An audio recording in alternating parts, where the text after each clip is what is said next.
podemos pasar a la tercera parte y última parte de nuestra entrevista, que es como tal enfocada en la prueba pericial. Esta temática que a día de hoy también es punto de discusión, es un tema muy interesante, sobre todo cuando aparece en juego la Ley 906. Mi pregunta sería en este tipo de casos, ¿cuáles son las transformaciones de la prueba pericial en la Ley 906-2004? Pues los cambios son legislativos, pero también hay un cambio enorme en cuanto a la tradición judicial. De alguna manera, nuestra tradición en materia de prueba pericial se centraba en una fe ciega en la opinión del perito. De hecho, independientemente de la calidad del perito y la calidad de la ciencia, que son dos aspectos que se regulan en la Ley 906, si el perito lo decía, lo asumíamos como una verdad, insisto, apodíctica. Hay un caso muy paradigmático de una señora que se vino de Abejorral, un pueblo de Antioquia, a trabajar a Medellín. Sí. Quedó en embarazo, se devolvió para su casa, ocultó el embarazo a través de fajas. Ya avanzado el embarazo, fue a una letrina, tuvo un parto expulsivo y murió. Murió el niño o la niña, no recuerdo bien. El hecho es que ahí el médico legista casi que emitió una sentencia. Wow. A ese también casi que le faltaba la tasación de la pena y el notifíquese y cúmplase, porque concluyó que lo había matado. Y lo más complejo es que el juzgado condenó a partir de ese dictamen, el tribunal también, y la Corte Suprema de Justicia casó esa condena, la absolvió y se volvió un caso paradigmático. De hecho, es conmemorado frecuentemente por las activistas y los activistas en materia de derechos de la mujer, precisamente porque simboliza una afrenta muy fuerte. Imagínese usted uno condenar a una madre sin tener prueba suficiente, lo que va a sumar al dolor de perder un hijo, pues una condena injusta. Claro. Entonces, de esa tradición, que no es generalizada porque siempre en todos los ordenamientos ha habido gente supremamente estudiosa y juiciosa, pero yo me refiero a la generalidad, pasamos a la Ley 906 de 2004, donde se toman muchos de los referentes, sobre todo del derecho anglosajón en materia de prueba pericial, y empezamos a preocuparnos por la calidad del perito, la calidad de la ciencia y también sobre el nivel de confiabilidad de esa prueba pericial. Para explicarlo en términos simples, una prueba de ADN puede basarse en una regla técnico-científica que nos habla del 99% de probabilidad. Sí. Luego, cuando demostramos el hecho que puede encajar en esa regla, es altísimamente probable que haya sucedido. Claro. Por ejemplo, la huella la muestra tomada del procesado coincide en un 99% con la hallada en el cuerpo de la víctima. Luego podemos decir en altísimo porcentaje que hay una improcedencia. Sí. Pero no todas las disciplinas ofrecen ese nivel de confiabilidad. Entonces, hoy en día, insisto, la transformación es enorme porque nos preguntamos bastante. Primero, en la calidad del perito. Segundo, en la calidad de la ciencia, en cuanto a su aceptabilidad en la comunidad jurídica, pero también nos estamos preguntando si estamos, en términos del código, en el ámbito de la certeza no existe, diríamos altísima probabilidad, o si esto es simplemente de posibilidad o de simple orientación. Claro. Y fíjate, Luis, que eso incide en que esa conclusión a la que llegue el perito tenga un peso determinado en la decisión. Avances muy importante, obviamente, todos los que ha comentado frente al tema del perito.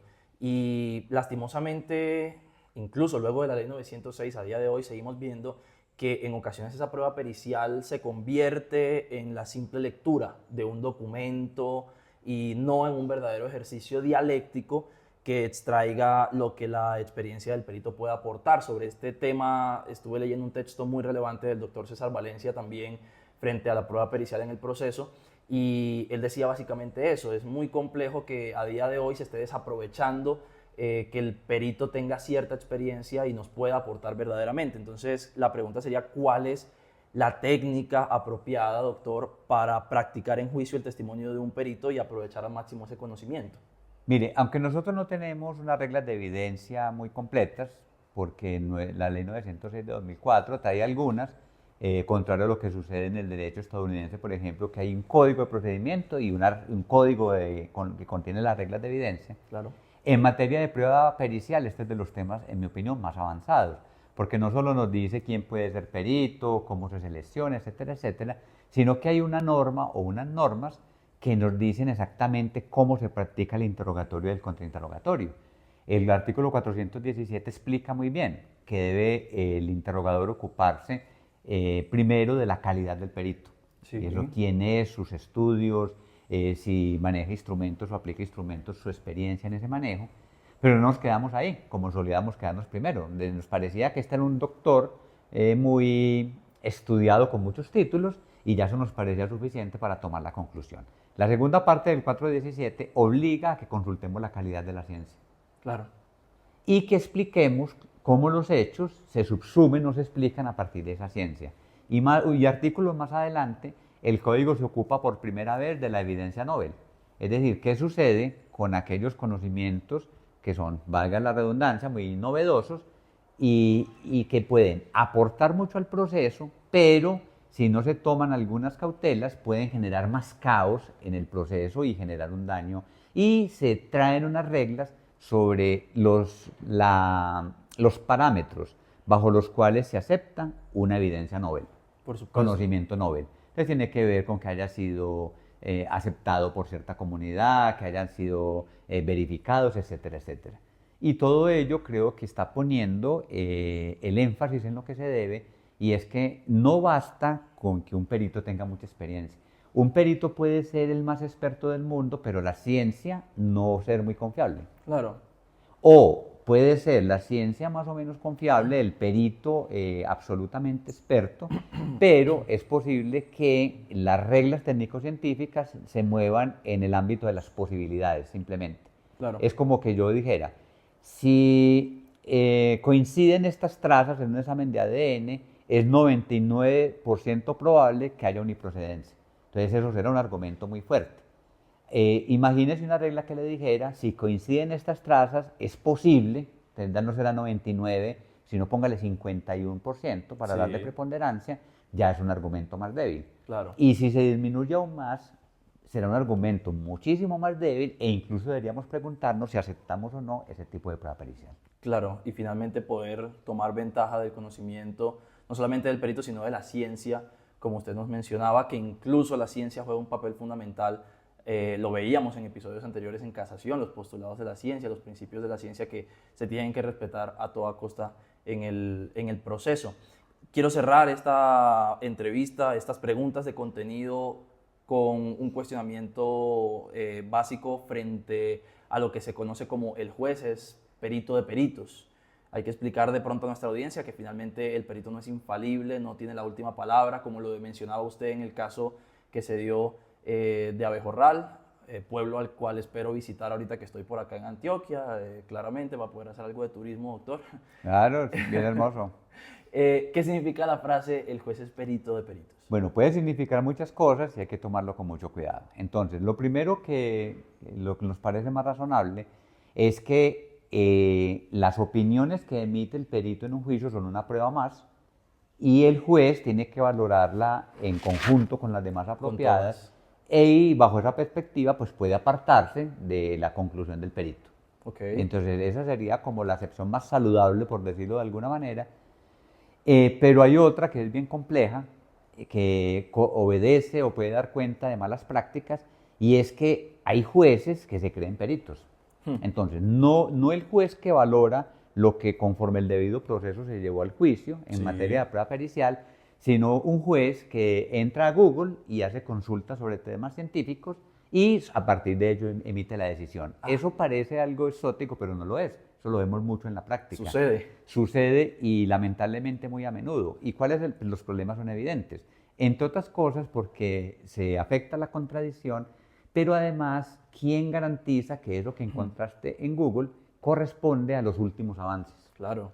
¿Quién te va a explicar la falibilidad que tiene esa expresión de la ciencia? Y que esa prueba que encontraste en Google no fue sometida a juicio ni a controversia. No, eso es lo principal. Y es pruebas, que se viola totalmente el derecho de contradicción, porque la contradicción, mire, si la prueba pericial se centra en la calidad del perito, la calidad de la ciencia y la subsunción, o la manera como haces ese silogismo que al final del tiempo terminan siendo las cosas, sí. Y el juez lo hace en la sentencia, estás privando a la contraparte de cuestionar la calidad del perito, porque ni siquiera el perito, quien funge como perito es el juez. Dos, estamos limitando la posibilidad de cuestionar la calidad de la ciencia y la admisibilidad de la misma, entre los otros aspectos que hemos mencionado. Por supuesto, doctor. Le agradezco mucho por estas respuestas que obviamente han sido abiertas, la disposición que ha tenido para poder explicar estos temas que finalmente la audiencia apreciará muchísimo, porque el tema de prueba pues es un tema central, neurálgico, como diría usted mismo, frente al proceso penal.